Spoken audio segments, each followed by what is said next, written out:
Namaste, I am JVN Swarnima, Assistant Professor in Jayoti Vidyapeeth Women's University. Today we will discuss about a topic from applied mechanics, which is Newton's law of motion-based numerical. In this question, the first question says a car of mass is 2.5 tons moves on a level road under the action of 1 kN propelling force. Find time taken by a car to increase its velocity from 36 kmph to 54 kmph.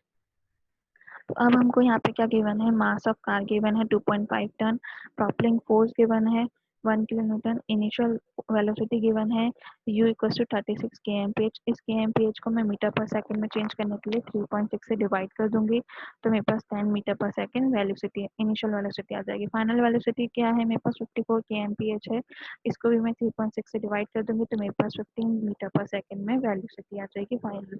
अब मुझे F equal to क्या given है, M A होता है मेरे पास, तो ए मेरे पास निकल जाएगा 0.4 मीटर पर सेकेंड। इससे मेरे पास वेलोसिटी की इक्वेशन क्या होती है, v equal to u plus a t होती है। यहाँ पे मैं सारी वैल्यू पुट करूंगी और टी की वैल्यू मेरे पास 12.5 मीटर पर 12.5 सेकेंड आंसर में आ जाएगा। ठीक है, नेक्स्ट मुझसे क्या क्वेश्चन पूछते हैं, नेक्स्ट मैं एक कुछ टॉपिक बताना चाहूंगी कि कुछ भी मोशन अंडर यूनिफॉर्म एक्सेलरेशन क्या क्या होता है, क्या इक्वेशंस बनती है। ठीक है, मैंने माना कि कोई लीनियर मोशन हो रहा है किसी एक पार्टिकल का जो कि ओ पॉइंट से स्टार्ट होके एक्स पॉइंट तक चल रहा है। ठीक है, अब क्या हुआ, किसी पी पॉइंट पे मैंने क्या किया, मुझे देखना है उस पी पॉइंट पे क्या रिएक्शंस होती हैं। तो मैंने पी पॉइंट पे क्या, पी पॉइंट क्या है, मेरा जो पार्टिकल है वो after T second P point पे पहुंचा है, पी पोजीशन पे पहुंचा है। ठीक है, तो उस पोजीशन में पहुंचने पे उसकी यू क्या है, इनिशियल वेलोसिटी थी, वी क्या है, फाइनल वेलोसिटी है, टी क्या है, टाइम जो कि यू से लेके वी तक पहुंचने में उसको लगा,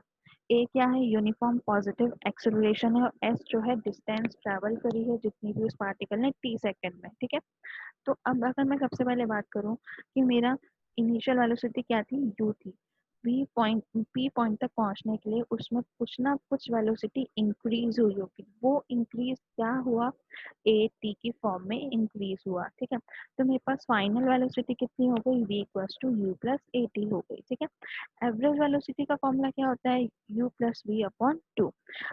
डिस्टेंस का फॉर्मूला क्या होता है, distance equals to velocity into time.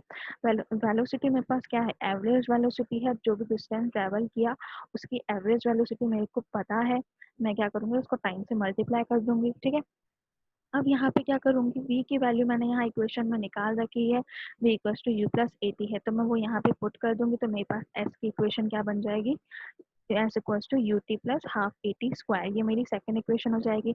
अब मैं क्या करूँ, इस इक्वेशन नंबर 1 से, इस इक्वेशन से t इक्वल्स टू क्या निकलेगा, v माइनस यू अपॉन ए मेरे पास निकल जाएगा। इसको मैं क्या करूँ, इस t की जगह पे पुट कर दूँ। ठीक है, जैसे ही मैंने यहाँ पे t की जगह पे इसको पुट किया तो मेरे पास एक नई इक्वेशन बन के आ गई, वो क्या है, v square equals to u square plus 2as। ये तीनों इक्वेशन बहुत काम आती है जब भी हम वेलोसिटी के या मोशन के क्वेश्चंस परफॉर्म करते हैं। ठीक है, हमारे पास नेक्स्ट क्वेश्चन क्या है, a man of mass 60 kg dives vertically downward into a swimming pool from a tower of height 20 meter. He was found to go down in water by 2 meter and then started rising. Find the average resistance of water, neglect the resistance of air. तो यहाँ पे हमको क्या क्या given है, 60 kg mass given है, height of tower that means S, जो distance उसने कवर करी है जब उसने डाइव किया, तो कितनी डिस्टेंस कवर करी, एस डिस्टेंस कवर करी, एस डिस्टेंस का वैल्यू कितनी दे रखी है, 20 मीटर दे रखी है। इनिशियल वेलोसिटी जब उसने डाइव किया तो उसकी इनिशियल वेलोसिटी कितनी थी, 0 थी। ठीक है, अब मुझे क्या निकालना है, उसकी फाइनल वेलोसिटी, सबसे पहले मुझे उसकी फाइनल वेलोसिटी निकालनी पड़ेगी, जबकि वो क्या हुआ, वाटर सरफेस पे जब तक वो पहुंचा तब तक की उसकी फाइनल वेलोसिटी क्या पहुंची क्या रही, वो निकालने के लिए मैं क्या करूंगी, v square equal to u square plus 2gx formula लगाऊंगी। ठीक है, यहाँ पे g क्यों लिया, क्योंकि जो मैन है उसने क्या किया, डाइव करी, जो डाइव करी तो वो फॉल हुआ, तो फॉल होने की वजह से क्या हुआ, जो उस पे एक्सेलरेशन वर्क हुआ वो कौन सा हुआ, ग्रेविटी एक्सेलरेशन, उसने उस पर वर्क किया। ठीक है, तो इसलिए हमने क्या किया, g इक्वल टू क्या है मेरे पास यहाँ पे, ग्रेविटी एक्सेलरेशन है, तो v स्क्वायर इक्वल टू क्या होगा, मेरे पास वैल्यू v की वैल्यू आ जाएगी इस इक्वेशन में वैल्यू पुट करने पे 19.8 मीटर पर सेकेंड। अब मैं क्या करूँ, मेरे पास क्या आ गई वैल्यू, जब तक कि मेरी जो मैन था वो जो वाटर सरफेस थी वहां तक पहुंचा, उसकी फाइनल वेलोसिटी कितनी थी 19.8। अब क्या होगा, उसके बाद वो वाटर में जाएगा, ठीक है। तो वाटर में उसने डाइव किया तो उस वाटर सरफेस से अंदर 2 मीटर तक उसने ट्रैवल किया।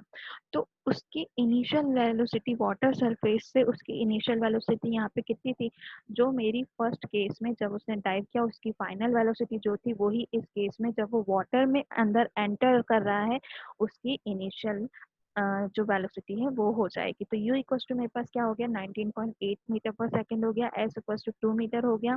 फाइनली क्या हुआ, उसने स्टॉप किया और वो क्या हुआ, वापस से ऊपर की तरफ आने लगा। तो v इक्वल टू मेरे पास कितना हो गया, 0 हो गया। a मेरे पास यहाँ पे क्या है, रिटार्डेशन है। तो मैं यहाँ पे क्या कर लूंगी, a की value v equals to v square plus equals to u square plus 2a से मैं यहाँ पे a की value 98 metre per second square निकाल लूंगी। अब मुझे फोर्स निकालना है, तो F इक्वल्स टू ma करूंगी तो मेरे पास फोर्स 5880 न्यूटन आ जाएगा।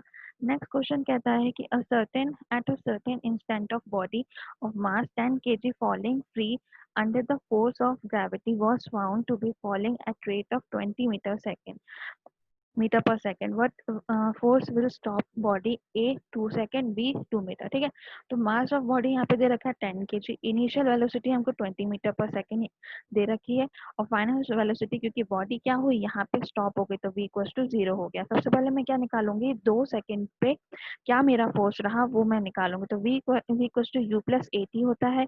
यहाँ पे क्या हो रहा है, कांस्टेंट रिटार्डेशन मैंने माना है तो मेरी वैल्यू जो है ए की वो -a1 मैंने मानी है, ठीक है। तो a1 की वैल्यू मेरे पास कितनी आ गई, इस इक्वेशन में वैल्यू पुट करने से 10 मीटर पर सेकेंड स्क्वायर आ गई। अब क्योंकि क्या हो रहा है, बॉडी फॉल हो रही है, बॉडी फॉल हो रही है तो उसके साथ क्या वर्क कर रहा है, ग्रेविटी का एक्सेलरेशन भी वर्क कर रहा है। तो जो मेरा नॉर्मल एक्सेलरेशन है प्लस मेरा ग्रेविटी का एक्सेलरेशन मेरा क्या बन जाएगा, टोटल एक्सेलरेशन बन जाएगा। तो मेरे पास a1 कितना आ जाएगा, finally 19.8 metre per second square आ जाएगा, ठीक है। अब मेरे को क्या निकालना है, फोर्स निकालना है कि बॉडी को स्टॉप करने के लिए कितना फोर्स चाहिए। तो मैं m को किससे मल्टीप्लाई कर दूं, 19.8 a1 से मल्टीप्लाई कर दूं तो मेरे पास फोर्स 198 न्यूटन आ जाएगा। अब नेक्स्ट मुझसे पूछा गया था 2 मीटर, अगर 2 मीटर के बाद बॉडी को स्टॉप करना होगा तो कितना फोर्स चाहिए होगा। तो एस मुझे 2 मीटर दे रखा है, v square to u square plus 2as मैं यहाँ पे लगाऊंगी। यहाँ पे मेरी a की वैल्यू माइनस का a2 है, ठीक है। यहाँ पे मेरी a2 की वैल्यू कितनी आ जाएगी, 100 मीटर पर सेकेंड स्क्वायर, इस फॉर्मूले में वैल्यू पुट करने से आ जाएगी।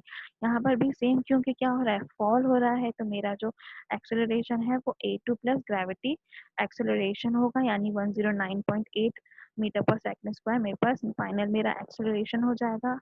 फोर्स निकालने के लिए F इक्वल टू ma करूंगी तो मेरे पास फाइनल फोर्स 1098 न्यूटन आ जाएगा। नेक्स्ट क्वेश्चन मुझसे क्या पूछा है, a body of mass 10 kg is moving over a smooth surface whose equation of motion is given by the relation s equals to 5t plus 2t square, ठीक है, where s in meter, t is in second, find magnitude of force responsible for motion। तो हमारे पास equation हमको क्या given है, s equal to 5t plus 2t square मुझे given है, ठीक है। जब मैं इसका डिफरेंशिएशन करूंगी इस पूरी इक्वेशन का बोथ साइड t के रेस्पेक्ट में, तो मेरे को क्या मिलेगी value, ds by d t equals to 5 plus 4t मेरे को इक्वेशन मिलेगी। दैट मीन्स कि जब मेरे पास कोई value displacement s equals to मेरे पास क्या है, डिस्प्लेसमेंट, और किसके रेस्पेक्ट में, t के टाइम के रेस्पेक्ट में है, ठीक है। तो जब भी मैं किसी डिस्प्लेसमेंट का टाइम के रेस्पेक्ट में क्या करूँ, डिफरेंशिएशन करती हूँ तो मुझे वेलोसिटी मिलता है, और जब मैं उसका डबल डिफरेंशिएशन करूंगी तो मुझे क्या मिलता है, एक्सेलरेशन मिलता है। तो इस इक्वेशन में ds बाई डी टी क्या है, मेरा v है, इक्वल्स टू मेरे पास क्या इक्वेशन है, 5 प्लस 4t है, ठीक है। अगेन मैं डिफरेंशिएशन करूंगी इसी s का, यानी इसी डिस्प्लेसमेंट का t के रेस्पेक्ट में, तो मेरे को क्या वैल्यू मिलेगी, 4, जो कि मेरी क्या है, एक्सेलरेशन की वैल्यू है।